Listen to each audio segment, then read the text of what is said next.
Kita ni dah duduk di akhir zaman. Kita duk baca hadis Nabi tentang kiamat kecil. Apa dia? Bada'al islamu ghariban wa sayaudu kama bada'a ghariban fatuba lil ghuraba. Islam ini bermula dalam keadaan asing, dan nanti dekat-dekat kiamat di akhir zaman Islam kembali asing. Maka beruntunglah siapa yang asing itu. Islam akan dipandang dengan pelik. Saya duduk dekat airport Melaka tadi, duk tunggu nak sembahyang Zuhur. Saya ajak pembantu saya pergi cari buruh gigi dekat kedai convenient tu.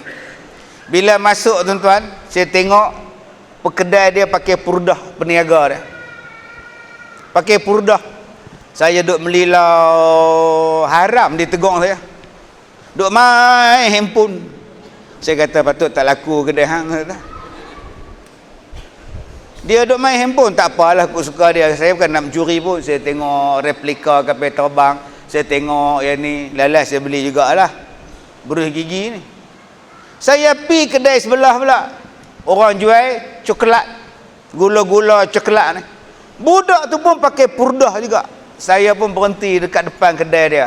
Kedai dia dengan kedai dia dua syarikat yang sama. Oh, tuan-tuan, budak perempuan tadi dua-dua pakai purdah. Dulu-dulu orang anggap pelik. Nampak tu, duduk kat Malaysia pakai purdah, nampak. Duduk kat Malaysia pakai purdah, nampak. Pelik tak? Pelik. Lah ni tuan-tuan, bila saya tengok mereka duduk dalam kedai tu pakai purdah, saya kalih pula dekat kerusi orang hak duduk tu, semua pakai purdah. Pakai mask semua. Begini duduk. Tuan-tuan faham tak? Semua pakai topi muka sekarang.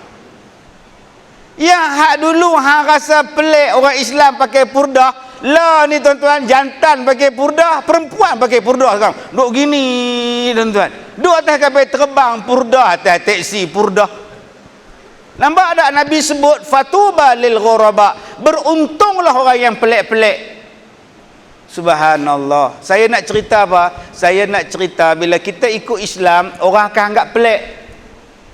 Kadang-kadang kita dihina, kadang-kadang kita dikacau, kadang-kadang kita dibunuh, kadang-kadang kita dihalau. Tak apa, sabar Ustaz. Satu hari nanti orang akan nampak cantiknya jadi orang Islam. Pelik orang Islam, hampa tak makan roster ni. Sedap ni. Besar ni daging. Ni binatang besar ni.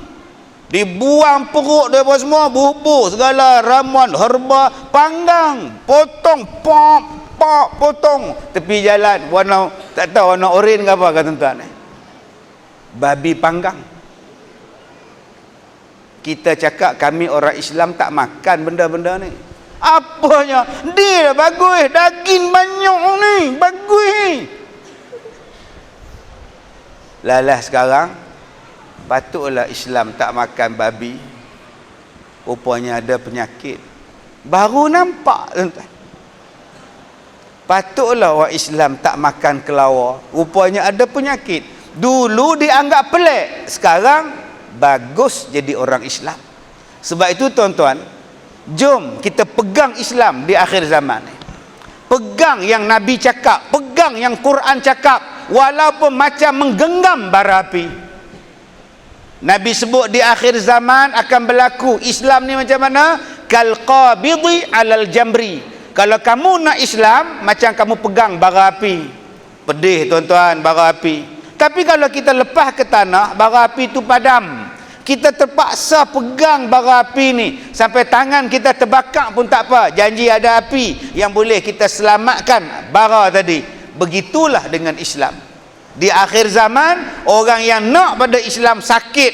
Orang perjuangkan Islam tu sakit. Tapi berjuanglah. Nanti daripada bara tadilah, dia akan menyala api yang kuat. Begitulah bandingan kita orang Islam. Kalau tak ada kita ni tuan-tuan, masjid tutup, surau tutup, tutup belakang. Tapi tuan-tuan inilah yang datang pagi-pagi naik motor main sembahyang subuh. Main bang tu pun ramai duk mekak. Boleh tak jangan bang subuh, kami nak tidur? Boleh tak buat petition tu?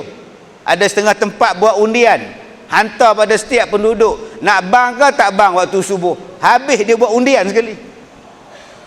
Tuan-tuan, ingat, dengan sebab orang yang semayang subuh inilah tuan-tuan, Allah jaga seluruh kawasan ni. Nabi sebut dalam hadis, man sallas subha fahuwa fi zimmatillah. Siapa yang semayang subuh berjamaah, Allah jaga dia, Allah jaga tempat dia. Dengan sebab adanya orang duk semayang di tempat tuan-tuan ni tuan-tuan, depa ni lah yang duk bagi selamat. Tapi kadang-kadang kita tak hargai mereka, sedangkan Nabi sebut fatuba lil ghuraba, untung orang yang pelik-pelik ni tuan-tuan. Orang subuh-subuh tidur, pagi-pagi tidur, depa dah mekak. Pelik sungguh puak-puak ni. Nabi sebut yang pelik itulah yang bagus. Tuan-tuan, pelik tak tuan-tuan? Duduk ramai-ramai dengar ceramah, pelik tu. Hak mai ceramah ni bukan rockers, bukan. Bukan dandut. Mana ada Ustaz Kazim pakai dandut duk menari dandut, tak ada. Tak seronok apa pun. Mai dengar ceramah ni parking susah, jauh parking pula, kipas pula halus-halus pula, tak apa nak rasa.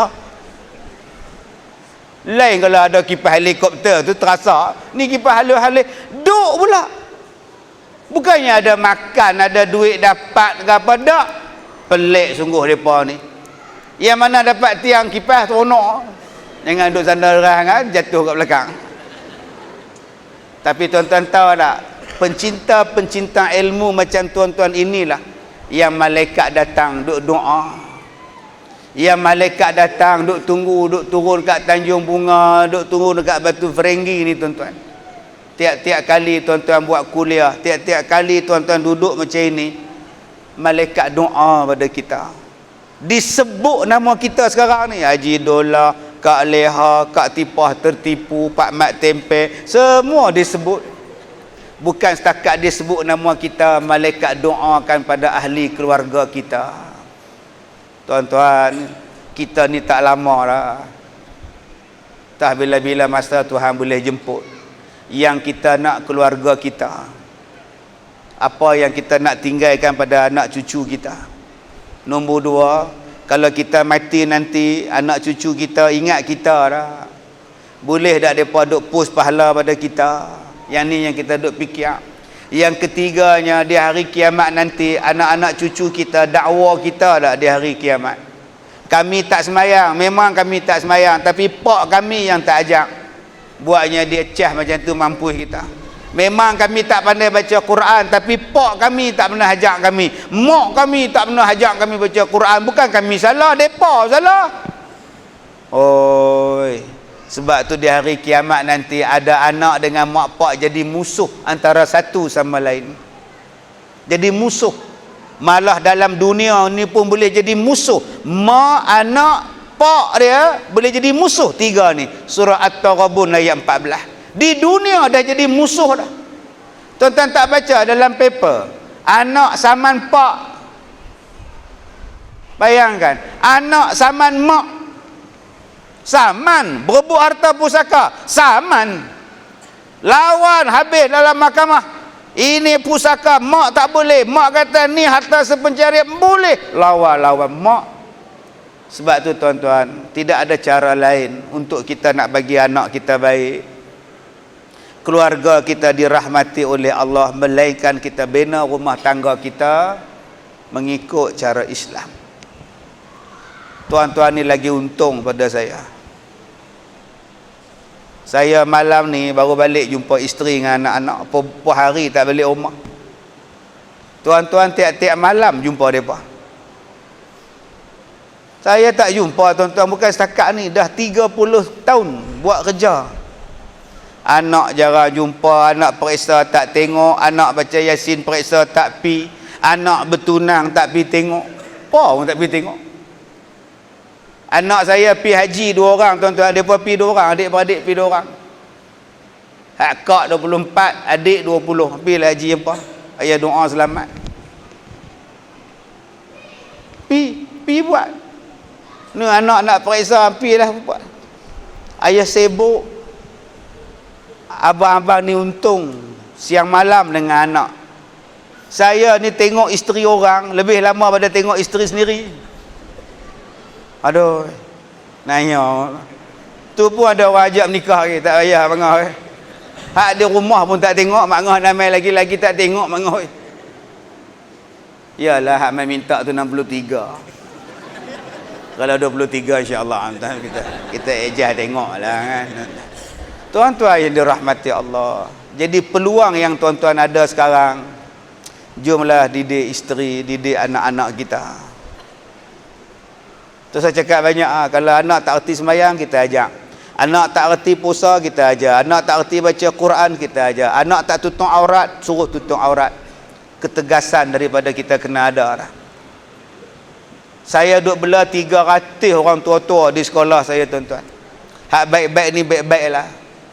Tapi mak dia sakit, kami telefon suruh mai ambil mak dia, suruh tengok mak dia, seorang pun tak main, tuan-tuan. Sampai saya kata kat pengurus saya, jangan telefon anak-anak dia, jangan telefon, kita urus sendiri. Anggap dia mati ya.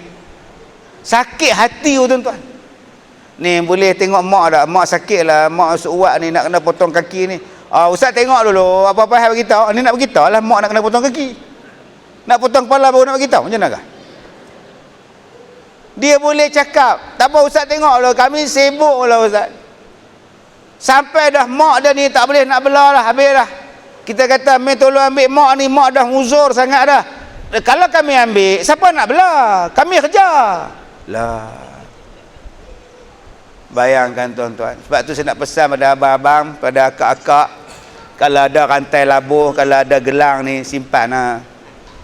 Nah, kalau ada rantai labuh-labuh ni, simpan lah. Kalau ada tanah mana-mana, simpan lah. Kalau ada rumah mana-mana, jangan tukar nama lagi. Sebab kebanyakan yang mereka buang mak pak mereka ni, mereka tukar nama rumah, tukar nama tanah siap-siap. Konon-kononnya bila mak pak mati senang, anak-anak tak berebut. Bila yang ni dapat tanah, yang ni dapat rumah, yang ni dapat kereta, yang ni dapat gelang emas, semua dah dapat, mak pak ni tak ada harta dah. Bila mak pak sakit, seorang tak nak bela. Sebab apa? Sebab kami dah dapat harta mak pak dah. Buat apa kami nak datang tengok ni? Ustaz Kazim lah tengok. Jahat tu. Jadi akak-akak simpanlah rantai labuh tu 4-5 urat tu.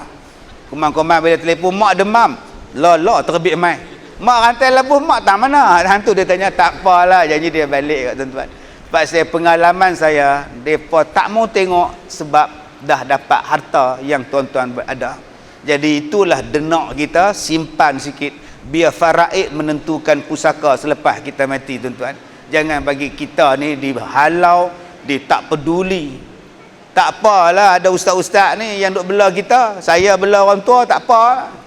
Kalau tak ada siapa nak bela? Siapa nak bela makcik?